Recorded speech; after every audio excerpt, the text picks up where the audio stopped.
جو ایک درخت کو پوجتی ہے۔ یہ سن کر اس کو غصہ آیا اور کلہاڑا کندھے پر رکھ کر اس کو کاٹنے کے لیے چل دیا۔ راستے میں شیطان ایک پیر مرد کی صورت میں ملا۔ عابد سے پوچھا کہ کہاں جا رہے ہو؟ تو اس نے کہا کہ فلاں درخت کاٹنے جا رہا ہوں۔ تو شیطان نے کہا کہ تمہیں اس درخت سے کیا واسطہ؟ تم اپنی عبادت میں مشغول رہو۔ تم اپنی عبادت کو ایک معمولی کام کے واسطے چھوڑ رہے ہو۔ تو عابد نے کہا کہ یہ بھی ایک عبادت ہے۔ تو شیطان نے کہا کہ میں نہیں کاٹنے دوں گا۔ دونوں میں مقابلہ ہوا۔ وہ عابد اس کے سینے پر چڑھ گیا۔ شیطان نے اپنے آپ کو عاجز دیکھ کر خوشامد کی اور کہا کہ اچھا ایک بات سن لو۔ عابد نے اس کو چھوڑ دیا۔ شیطان نے کہا کہ فرض تو نہیں کیا نا، تیرا اس سے کوئی بھی نقصان نہیں، تو اس کی پرستش نہیں کرتا۔ اللہ کے بہت سے نبی ہیں، اگر وہ چاہتا تو کسی نبی کے ذریعے بھی اس کو کٹوا دیتا۔ عابد نے کہا کہ میں ضرور کاٹوں گا۔ پھر مقابلہ ہوا۔ وہ عابد پھر اس کے سینے پر چڑھ گیا۔ تو شیطان نے کہا کہ اچھا سنو، ایک فیصلے والی بات تیرے نفع کی کہتا ہوں۔ تو اس نے کہا کہ کہو۔ تو شیطان نے کہا تو غریب ہے، دنیا پر بوجھ بنا ہوا ہے، تو اس کام سے باز آ، میں تجھے روزانہ 3 دینار دیا کروں گا، جو روزانہ تیرے سرہانے رکھے ہوئے ملا کریں گے۔ تیری بھی ضرورتیں پوری ہو جائیں گی، اپنے اعزا پر بھی احسان کر سکے گا، فقیروں کی مدد بھی کر سکے گا اور بہت سے ثواب کے کام کر سکے گا۔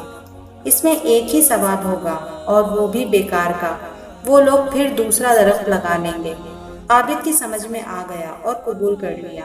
2 دن تو وہ دینار ملے، تیسرے دن سے دینار ملنا بند ہو گئے۔ عابد کو غصہ آیا اور کلہاڑی لے کر پھر چلا۔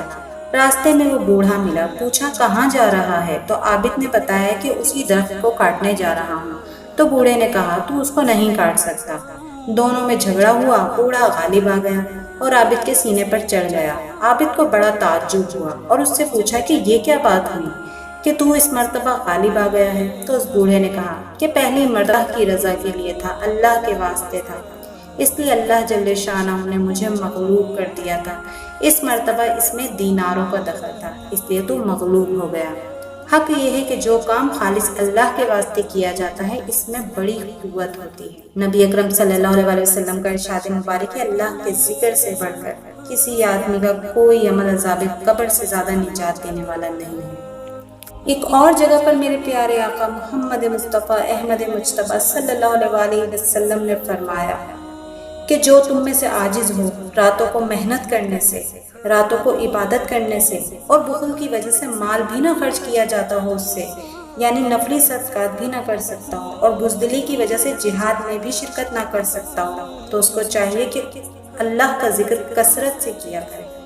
کیا بات ہے! ایک اور حدیث میں آیا کہ جو شخص تنہائی میں اللہ کا ذکر کرنے والا ہو وہ ایسا ہے جیسے اکیلا کفار کے مقابلے میں چل دیا ہو۔ کیا بات ہے میرے دین! حضور اقدس صلی اللہ علیہ وسلم کا ارشاد مبارک ہے کہ قیامت کے دن ایک آواز دینے والا آواز دے گا کہ عقل مند لوگ کہاں ہیں؟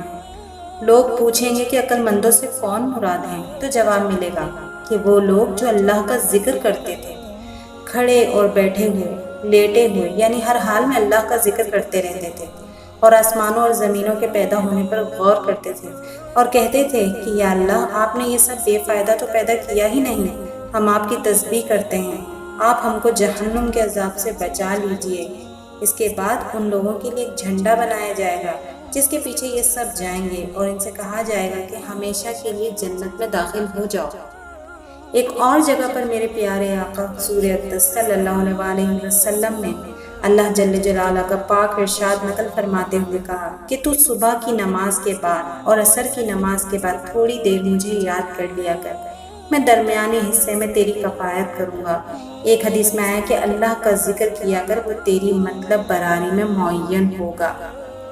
آخرت کے واسطے نہ صحیح دنیا کے واسطے ہم لوگ کیسی کیسی کوششیں کر ڈالتے ہیں۔ کیا بگڑ جائے اگر تھوڑی سی دیر صبح اور تھوڑی سی دیر عصر کے بعد اللہ کا ذکر بھی کر لیا کریں۔ احادیث میں کثرت سے ان 2 وقتوں میں اللہ کے ذکر کے فضائل وارد ہوئے ہیں، اور جب اللہ جل جلالہ کفایت کا وعدہ فرماتے ہیں تو پھر کسی دوسری چیز کی کیا ضرورت باقی رہتی ہے۔ ویورز، چند فائدے بیان کروں گی اللہ کے ذکر کے۔ ذکر شیطان کو دفع کرتا ہے، اس کی قوت کو توڑ دیتا ہے۔ اللہ جل جلالہ خوشنودی کا سبب ہے، دل سے فکر و غم کو دور کرتا ہے، دل میں فرحت، سرور اور انبساط پیدا کرتا ہے، بدن کو اور دل کو قوت بخشتا ہے، چہرہ اور دل کو منور کر دیتا ہے، رزق کو کھینچ لاتا ہے، ذکر کرنے والے کو ہیبت اور حلاوت کا لباس پہناتا ہے، یعنی اس کے دیکھنے سے روب پڑتا ہے اور دیکھنے والوں کو حلاوت نصیب ہوتی ہے۔ اللہ تعالیٰ شانہ کی محبت پیدا کرتا ہے، اور محبت ہی اسلام کی روح اور دین کا مرکز ہے اور سعادت اور نجات کا مدار ہے۔ جو شخص یہ چاہتا ہے کہ اللہ کی محبت تک اس کی رسائی ہو تو اس کو چاہیے کہ اس کے ذکر کی کثرت کرے، جیسا کہ پڑھنا اور تکرار کرنا علم کا دروازہ ہے، اسی طرح اللہ کا ذکر اس کی محبت کا دروازہ ہے۔ ذکر اللہ کا قرب پیدا کرتا ہے، اور جتنا ذکر میں اضافہ ہوتا ہے اتنا ہی قرب میں اضافہ ہوتا ہے، اور جتنی ذکر سے غفلت ہوتی ہے اتنی ہی اللہ سے دوری ہوتی ہے۔ اللہ کی معرفت کا دروازہ کھول دیتا ہے اللہ کا ذکر۔ ذکر کے ساتھ اگر تنہائی کا رونا بھی نصیب ہو جائے تو قیامت کے دن کی تپش اور گرمی میں جبکہ ہر شخص میدان حشر میں بلبلا رہا ہوگا، یہ عرش کے سائے میں ہوگا، یعنی اللہ کا ذکر کرنے والا اللہ کے عرش کے سائے میں موجود ہوگا۔ ذکر میں مشغول رہنے والوں کو ان سب چیزوں سے زیادہ ملتا ہے جو دعائیں مانگنے والوں کو ملتی ہیں۔ حدیث میں اللہ تعالیٰ کا ارشاد نقل کیا گیا ہے کہ جس شخص کو میرے ذکر نے دعا سے روک دیا اس کو میں دعائیں مانگنے والوں سے افضل عطا کروں گا۔ سبحان اللہ، کیا بات ہے میرے رب کی رحمت کی۔ ایک اور حدیث میں آیا ہے کہ جو شخص لا الہ الا اللہ وحدہ لا شریک لہ لہ الملک و لہ الحمد وہو علی کل شیء قدیر 100 مرتبہ کسی دن پڑھے تو اس کے لیے 10 غلام آزاد کرنے کا ثواب ہوتا ہے، اور 100 نیکیاں اس کے لیے لکھی جاتی ہیں، اور 100 برائیاں اس سے معاف کر دی جاتی ہیں، اور شام تک شیطان سے محفوظ رہتا ہے، اور دوسرا کوئی شخص اس سے افضل نہیں ہوتا مگر وہ شخص جو اس سے زیادہ عمل کرے۔ جو شخص راحت میں اللہ کا ذکر کرتا ہے اللہ تعالیٰ مصیبت کے وقت اس کو یاد کرتا ہے۔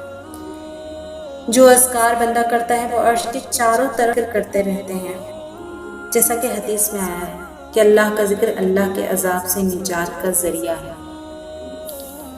جس شخص کے لیے ذکر کا دروازہ کھل گیا ہے اس کے لیے اللہ تک پہنچنے کا دروازہ کھل گیا ہے، اور جو اللہ تک پہنچ گیا وہ جو چاہتا ہے پا لیتا ہے۔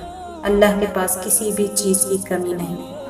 اللہ کے نزدیک پرہیزگاروں میں زیادہ معزز وہ لوگ ہیں جو ذکر میں ہر وقت مشغول رہتے ہیں، اس لیے کہ تقوی کا منتہا جنت ہے اور ذکر کا منتہا اللہ کی معیت ہے۔